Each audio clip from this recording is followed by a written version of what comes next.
Welcome to the Mission Advancement Podcast, where we talk about the importance of human connection, generosity, and leadership, so that mission-minded leaders will be inspired to learn and grow. Well, hello, David Slover. Hello, Jennifer. We're so excited to have you on the Mission Advancement Podcast. Very glad to be here. Thank you.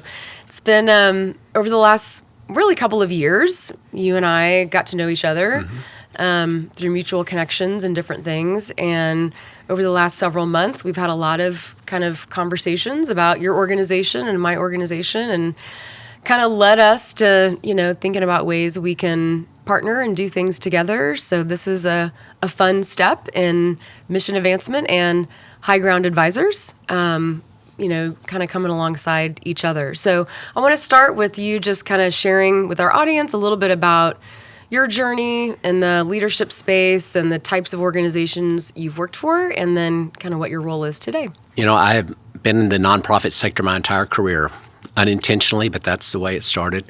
All here in North Texas, Baylor Healthcare System, SMU, Children's Medical Center, and then Buckner International before my current position. And all of those positions, they were outward-facing positions, market-leaning, philanthropy, marketing specifically. And then at Buckner for the last 11 years before coming to HighGround, I led the Buckner Foundation.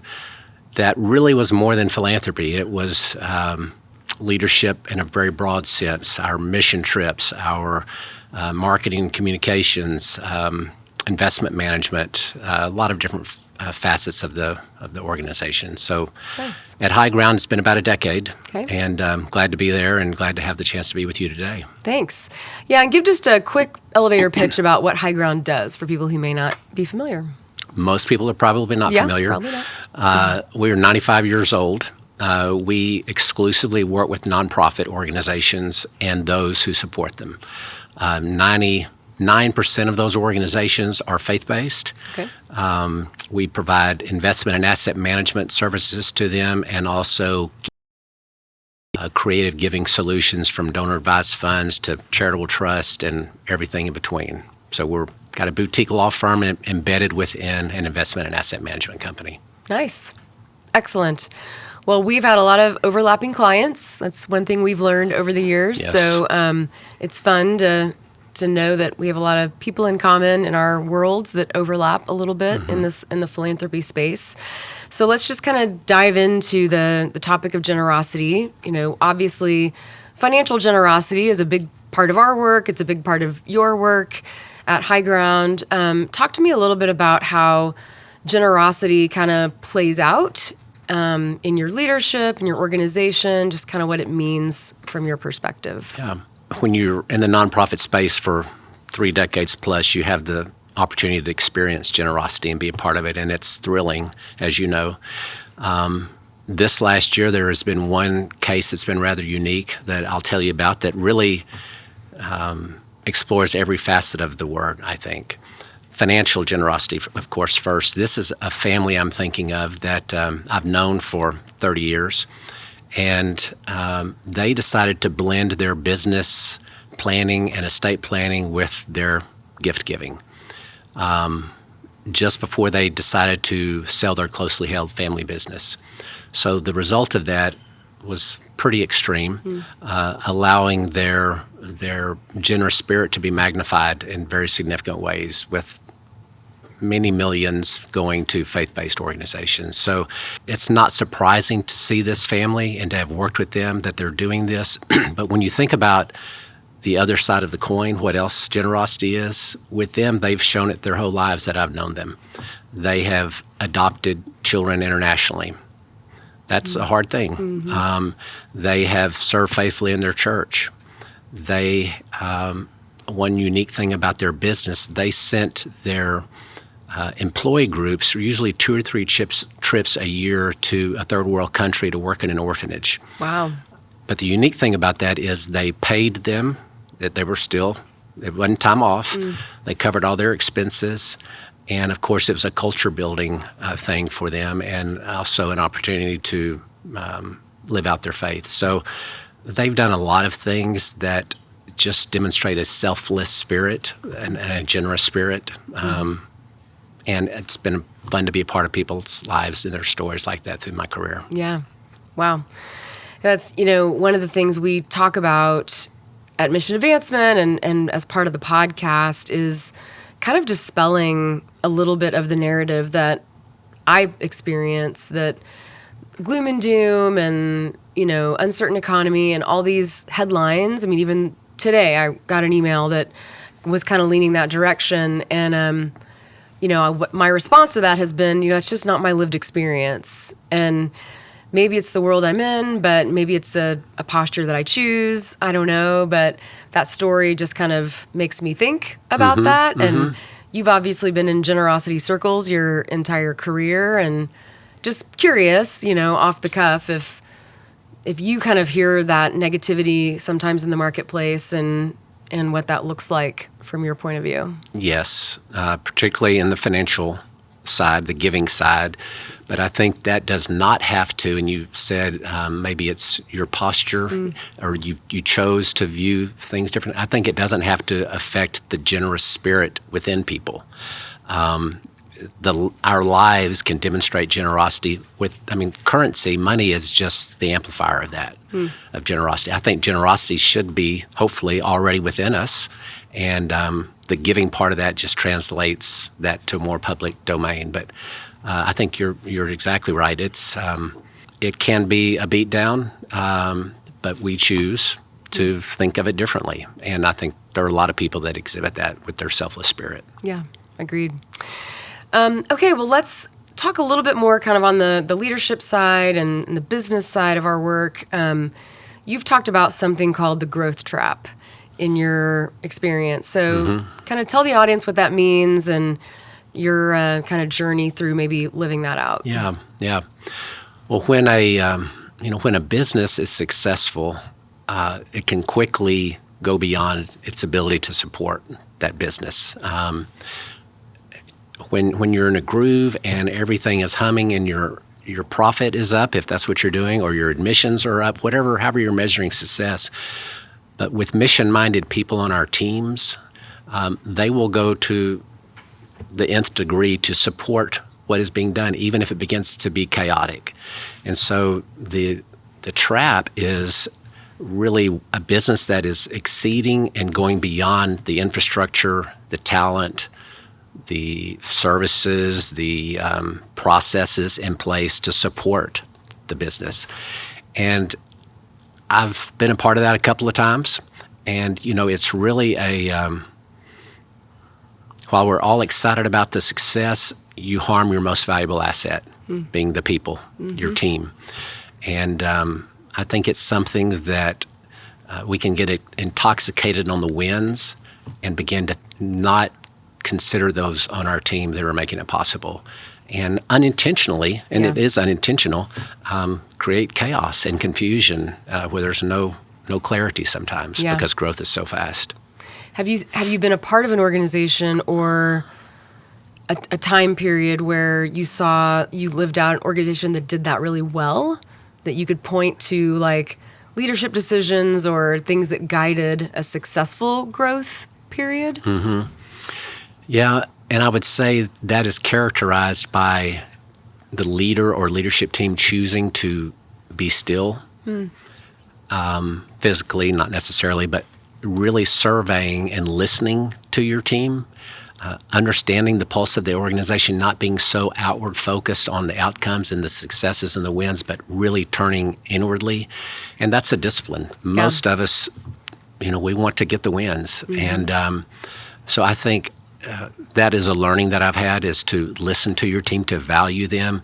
Morale, it's kind of like momentum in athletics. If you lose morale, you've lost a lot of your team. So paying attention to that is important. And that might be choosing and scheduling in times to pause and to organizationally not grow, let's say, for 6 months, whatever growth looks like. That's what I would say. Yeah. So thinking about that model, the growth trap model, I mean, it almost sounds like you're talking about the for-profit space, but I know your experience has been in the exclusively in the nonprofit. Okay.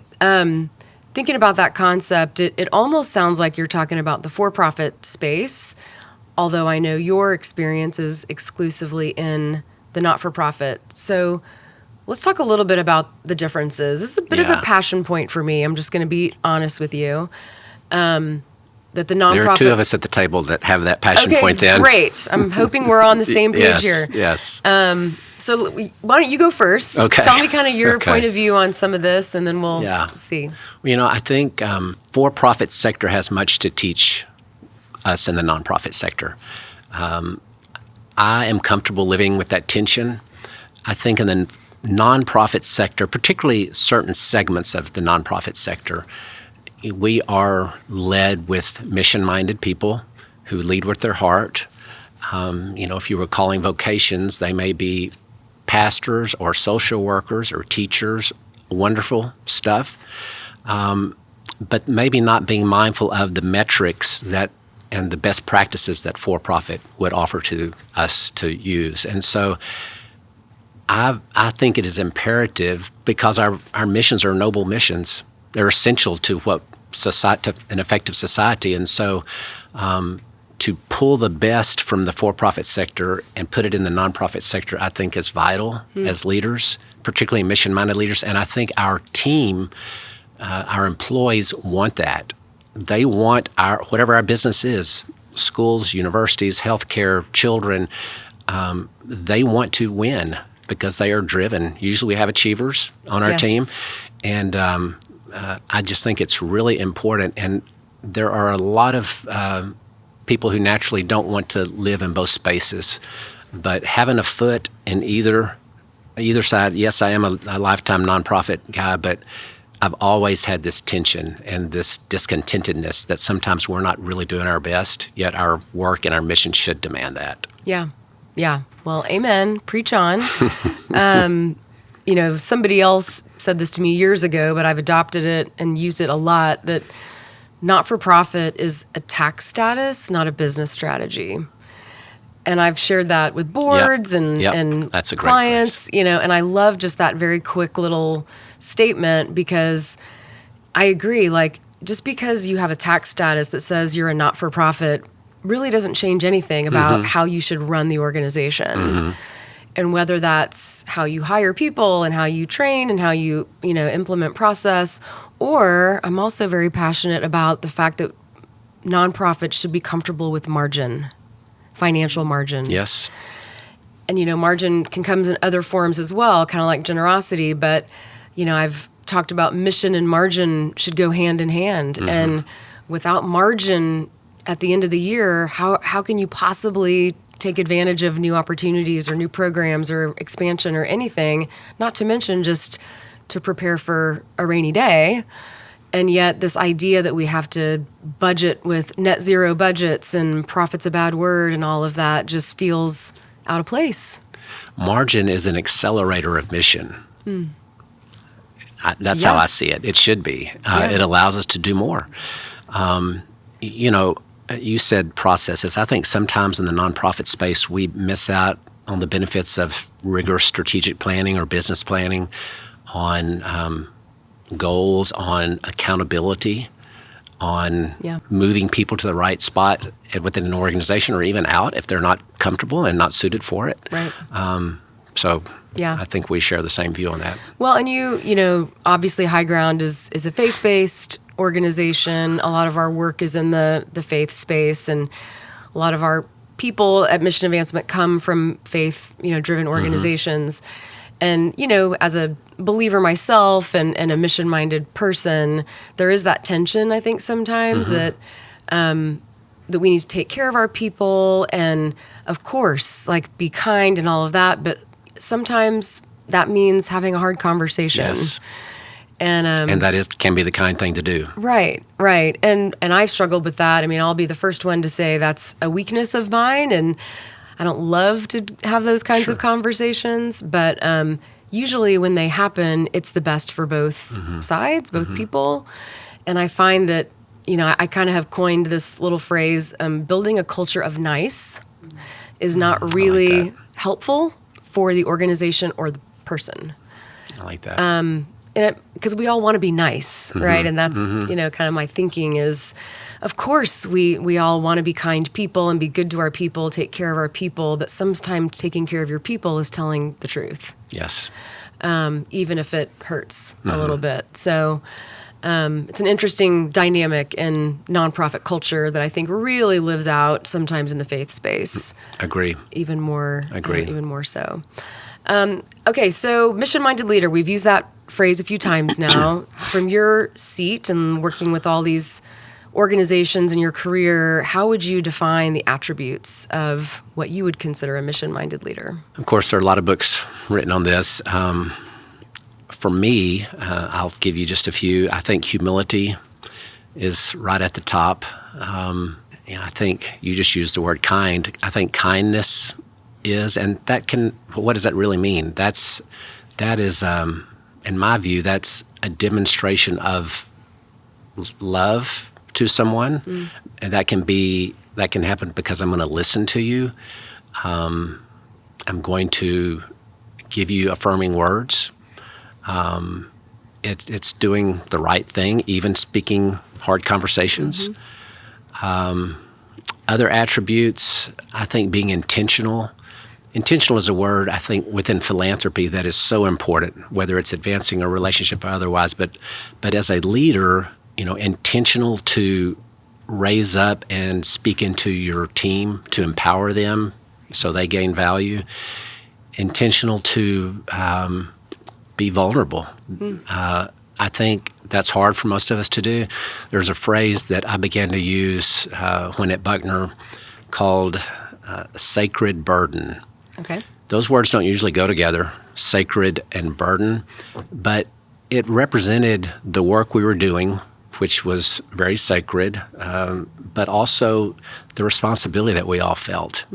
And I remember the day I shared with our team at an offsite that I have a sacred burden for what we're doing, and you carry it like a burden sometimes, but that's okay. That's okay. So I think being vulnerable. I think clarity is so important in the world generally, but in our work where we spend most of our time. There's a phrase, you may have heard it, that I heard years ago. It says, and I never get it just right, clear is kind. Oh, yes. Unclear is unkind. Yes. I just think... Let's give credit to Brene Brown. Okay, did she? Okay. She did. Thank you. Our team, that's kind of a common phrase around here at times. Yeah. I love it. Yeah. Go for it. I mean, it is, it's applicable in so many ways. Right. So those are some of the ideas I would say that are important. There are others, but those are the ones that come to top of mind. Yeah, I love that. As we've, kind of concepted the podcast, and, we used to have a podcast that was much more about tactically, kind of some of the world we live in and philanthropy. And the desire here is to really help mission-minded leaders,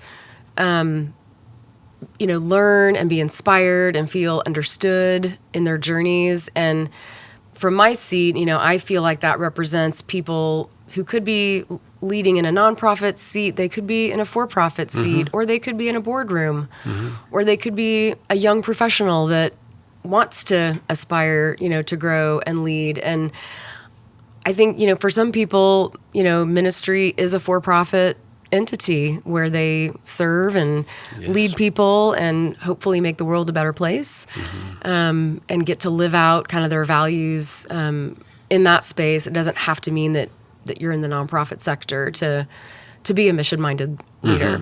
So I appreciate all those attributes. Yeah, I think the vocation concept limits us. Right. I mean, these attributes should be present everywhere. Right.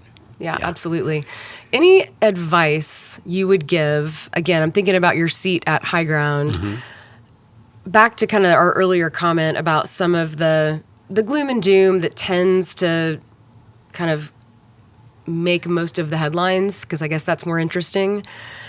But from your seat and seeing generosity that you do with your clients at HighGround, what would your advice be to the nonprofit leader who may feel this is hard, maybe the economy's unstable, or that's the headline of the day anyway, but what's your encouragement as somebody who really understands and gets to be exposed to people who are generous? Be transparent. I think the word trust comes to mind, and we're speaking specifically of those with generosity who we're seeking to engage, right? Right. Being trustworthy in a relationship and gaining trust. I think currency giving trades on relationship and trust. I think being intentional. I used that word earlier, but I think some of us are very gifted in working a room and being comfortable with a lot of people, but that doesn't necessarily advance the relationship to the point of a major gift or a principal gift. But intentionally creating moments where the conversation is about what it needs to be about, I think is important. But I guess that's what comes to mind. Yeah. If I'm thinking about philanthropy and fundraising and those types of things. Yeah. Yeah, I agree. I think, again, I'm thinking about a headline I just read in recent days that the tag was essentially fundraising is complex. And, we kind of try to dispel that and help leaders say it shouldn't be complex. Really, you may have a complicated organization and you may have a lot of strategies and a big team if you're a large organization, but fundraising at its basic should be simple. Yes. Right? If you're focusing on the kind of things you just described. Yes. And I would agree with you that when a leader feels paralyzed sometimes by the complexity or things like that, like bring it back to the basics. Get it simple. Yeah. And it's just people. It is. It's just people who deeply care and want to know more and want to trust and believe in what you do, and you just have to connect in a meaningful way. Sometimes I have found myself at this point in my career looking back and thinking, this isn't really hard. But it's just because of experience, and you learn these things, but it's exactly what you said. Go simple, invest in the right people. Right. Not everybody, but the right ones that we identify, and then intentionally advance those relationships. Stay close to the mission, I would say, so you can naturally give a testimony to the mission, whether it's your school or whatever it may be. Yeah, sounds ezy, right? Yeah, Sitting it does. here, I know. Does. I don't want to pretend that these rules are easy. They're not. No, they're not. They're very difficult. But if you can connect with one person, in a day, like that's meaningful progress. It is. To advancing a relationship in some form. Okay, well, let's kind of take it back. Final question about courage in leadership, and as you do we need it? Right? Yeah. No, this is easy. But as you think about your own leadership, and in the spirit of what you just said, vulnerability and honesty and those things. Any recent examples of something that required attention or a challenge that required some courage as a leader? As a leader, challenging the status quo in your company or your organization when it's going well requires courage. To really push when you have margin, when you're hitting your results, when your team is happy, to be able to push the organization to look around the corner where there's a blind spot and see what's next and have those conversations and begin to affect change and create a little turbulence in the water when necessary. That requires courage. Yeah. I think another more practical idea that comes to mind is being slow to hire when there's a need. Okay. We are experiencing that. We have a need for a key position, and I have not been satisfied that we've identified the right person. And some on our team we're all working hard, but some working really hard because we can't get that seat filled. But when considering culture and fit with the team and faith alignment and for-profit and nonprofit, because this, different backgrounds and making sure they really understand who we are and what we're going to be about, there's a lot to make sure it's done well and done right rather than dealing with it after the fact. Right. So I think it takes courage to go slow sometimes. Right. In fact, now that I hear myself say that, the Navy SEALs, I mentioned something and you said, oh yeah, Brene Brown. But the Navy SEALs, I don't know if you've heard this one, their mantra is slow is smooth, smooth is fast. It's kind of weird until you really let it see, but, go slow, smooth water if you think they're really working in precise operations. Be very smooth, because then you're efficient and you go very fast. And that's something that we try to live by, and that is very practical, I think. Ooh, but it's hard. It's hard to do that because everybody wants to go fast. Microwaves, budgets, meetings. I mean, everything's tomorrow fast. But Amazon. Yeah, right? There you go. They've spoiled us for Yes, sure. yes. But that's a great word. I think as a leader, it is tempting. Like, you want to solve. Yes. And when there is a hiring need in the organization, especially if it's creating work for other people, and you see your team working hard, putting in extra hours, stressed, you want to take care of them. Yes, you do. So kind of back to that, culture of nice, even of, I just want to make them happy. I want to fix this problem for them. But I'm sure you've been through a bad hire before. And maybe once you've done that, you've learned that lesson, which makes you wiser next time. And realizing the pain of a bad hire can take a lot longer to fix. Unwind from, yes. So I guess earning the trust with your team, maybe, which goes back to those attributes: being vulnerable, being kind, listening, understanding pain points, helping them understand the why. We maybe are going slow. So yeah, that's great. Well, best of luck in your hire. Thank you, Jennifer. If I know anybody, I'm happy to introduce. Thank you. People should know HighGround Advisors, right? I mean, you guys serve in the entire country. You're based here in the Dallas area, but if people want to know more about what you guys do, where can they find you? Our website is probably the best place, highgroundadvisors.org. We do have about 600 client partner organizations in 47 states and several countries, and we're not limited to just Texas or Dallas. So you're just based in the best place you can, right? I tend to agree with that, yeah.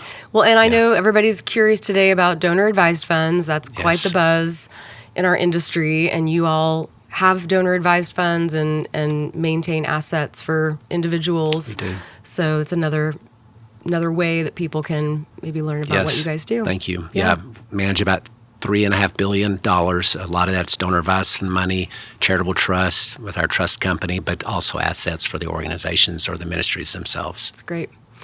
Well, thank you for the work you do, Thank you, David. Jennifer. It's a pleasure having you on the podcast. We're so happy to partner with HighGround in a number of ways and look forward to doing more things in the future. Great. Thank you. Thanks for listening to the Mission Advancement Podcast. Make sure to like and subscribe on your favorite podcast app so you'll be notified of future episodes. You can also find out more info at missionadvancement.com or on social channels. Thanks again for listening.